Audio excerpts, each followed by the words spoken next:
Let me start by asking you something. Have you ever sat through a training session, followed everything, nodded along and thought, yeah, that all makes sense? And then a week later, you open the system and think, hang on a minute, how do I actually do this again? Not because the training was bad, not because the trainer didn't know what they were talking about, but because when it came to actually doing the job, something just didn't quite translate. That gap between what was delivered and what you can actually use, that's what I want to talk about today. Because in Salesforce, and honestly, in most systems, this is where adoption doesn't explode, it just quietly leaks. Not a go live, not in the build, and not even in resistance, but in that subtle space between learning something and actually being able to apply it. This is the moment in most projects where everybody breathes a sigh of relief. Training has been delivered, sessions are done, attendance lists are filled in, and somewhere along the line, just a quiet assumption, right, people are trained now, they will know what to do. And I get it, it feels logical. We showed them the system, we walked through the process.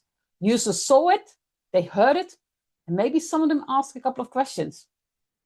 But here's the thing, just because something was delivered doesn't mean it landed, and it certainly doesn't mean it stuck. Training is simple, a moment in time. Usable knowledge is something that shows up later, when no one is there to guide you. That is when the real test happens. And that is where things might start to wobble. Because in that moment, when someone is on their own trying to do their job, that's when you find out what actually translated and what didn't. And so why does this gap keep on happening? Well, I've seen it a lot, and it's rarely down to one big mistake. It's usually a combination of smaller, very human things. For example, training environments are almost always cleaner than reality. Everything will work, the data looks nice, the scenarios will flow. Or when somebody logs in next week in live and is faced with half-complete records, missing fields, unexpected edge cases, and suddenly the thing that made perfect sense in training, it feels a lot harder to apply. And then there's the volume of information. At training, we try to be helpful, so we try to include everything. All the clicks a user might need, all the scenarios they might face. What actually happens is people leave with a head full of information and no clear sense of what really matters. It's a bit like trying to remember a whole presentation instead of just remembering the one thing you actually need to do tomorrow. And then, probably the biggest one, we often treat training like a one-off event. You attend, you complete, that's it. But learning doesn't work like that. Without using it, without coming back to it, without getting it slightly wrong and correcting it, training will fade very quickly. What's interesting is this. This gap doesn't show up in an obvious way. No one will come out at the training and say, I attended, but I can't use the system. Instead, it shows up quietly. People start avoiding certain parts of Salesforce. They will fall back into side processes. They ask the same question over and over. Not because they weren't paying attention, but because they never quite embedded the knowledge. And from the outside, that can be misread. It might look like disengagement, resistance, or even capability issues. But more often than not, it's just that the training never quite made the jump into real, useful behavior. And I think part of the problem is how we think about knowledge in the first place. There's this subtle assumption that if something has been explained clearly enough, it's being learned. Almost like knowledge is something you just pass from one person to another. But that's not how it works. Understanding something in the moment and being able to use it later are two very different things. Everybody can follow Deming. You can agree with logic. You can even feel confident while you're in a session. But confidence in a room isn't the same as confidence in real life. Real understanding gets built when people start applying things themselves. When they hesitate a bit, when they try, when they make an error, when they correct, that is where it actually clicks.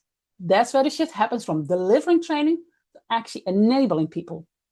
And it starts with a simple mindset change. Instead of thinking, what do we need to show them? We need to think, what do we need to be able to do when they're on their own? Because that's the environment that matters. It also being a bit more selective. Not everything needs to be covered in one go. In fact, trying to cover everything is usually what weakens the outcome.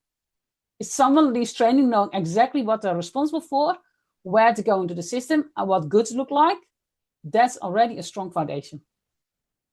From there, it's about creating space for people to actually use it. Let them try things. Let them get it slightly wrong. Let them ask questions within context. That's where confidence builds. And then, just as importantly, don't let the learning stop when the session ends. Because that's what usually happens. Training finishes, everybody moves on. And it's exactly the moment where support should increase, not disappear. That's where follow-ups, quick reflection, even just having the right people available to help will make an incredibly big difference. And that's where I think the role of trainer becomes much more interesting. Because it's not really about delivering content. It's about helping people bridge that gap. Taking something that feels structured and controlled and helping it survive in a much messier real-world environment. It's about noticing when someone understands something in theory, but hasn't quite connected to the day-to-day yet. And gently guiding them across that line. Sometimes that's through explanation, but often it's just through reassurance. Helping someone feel like, okay, I can actually do this when I go back to my desk. Because that feeling is what turns training into action. So let's come back to that starter question. Have you ever sat in training sessions, understood everything, and then realized later you actually couldn't use it? That experience is the gap.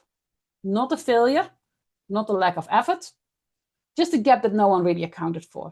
The space between something being delivered and something becoming usable. And the more I see it, the more I realize this is where most Salesforce projects quietly struggle. Not because people weren't trained, but because no one checked whether the training actually turned into something people could use. So maybe the real question isn't, have we delivered training? Maybe the question should be, can our people actually use what they've been shown when it matters? Because that answer is where adoption really begins.